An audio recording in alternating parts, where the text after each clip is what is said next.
أهلا بيكم في كورس المنتور تريدر.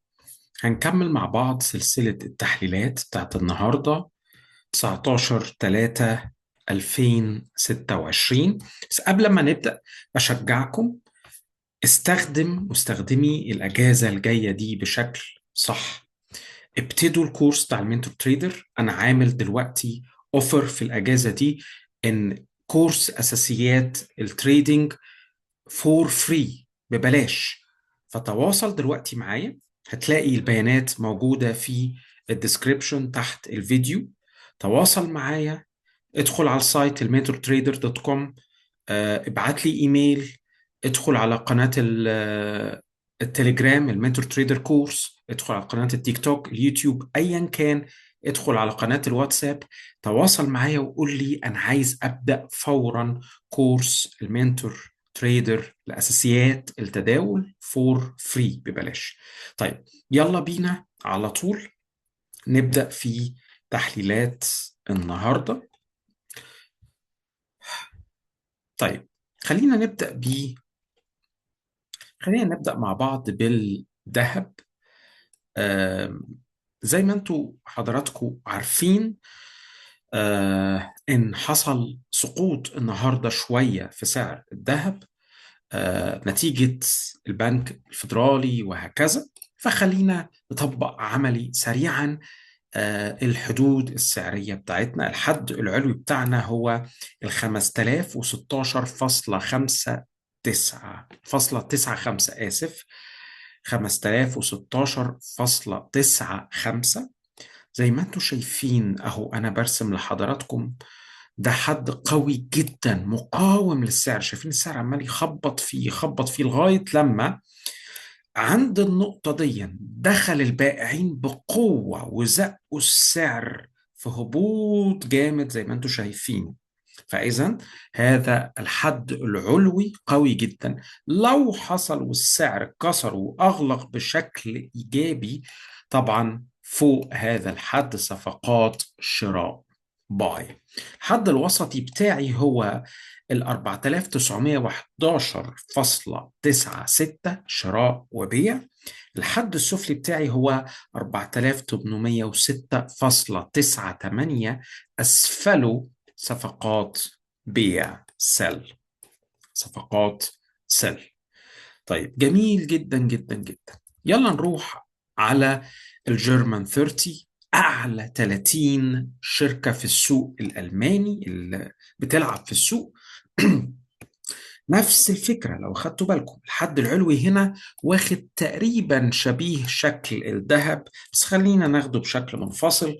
هنلاقي الحد العلوي بتاعي عند ال 23964.5. زي ما حضراتكم شايفين ده حد مقاومة قوي.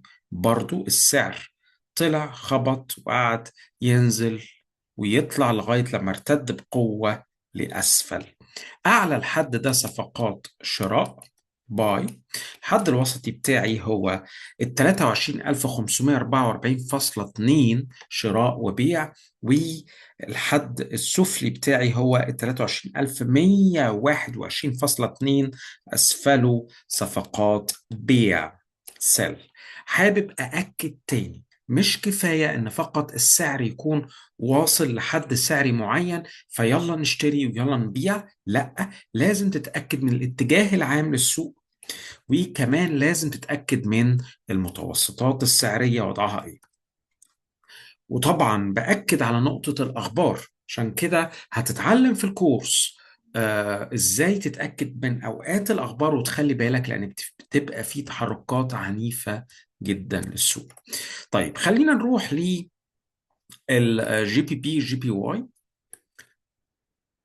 زي ما حضراتكم شايفين كده في الجي بي بي جي بي واي، الحد العلوي بتاعي عند 212.73 اهو.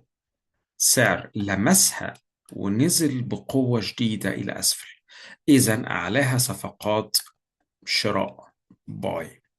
الحد الوسطي 212.17 صفقات شراء وبيع. الحد السفلي بتاعي خليكو أيوة أهو تحت. الحد السفلي بتاعي هو 211.55 أسفله بيع. مهم أتأكد من الإغلاق يا جماعة. لا يكفي إن السعر يكون عدالي كده هنا كده ونزل. طب ما ممكن يكون نزل بديل شمعة كده.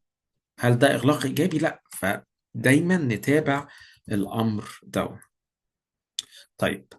أم ممكن ناخد كمان اليو اس دي كاد. تعالوا ناخد اليو اس دي كاد مع بعض. يلا بينا. الحد العلوي بتاعي هو زي ما حضراتكم شايفين 1.3772.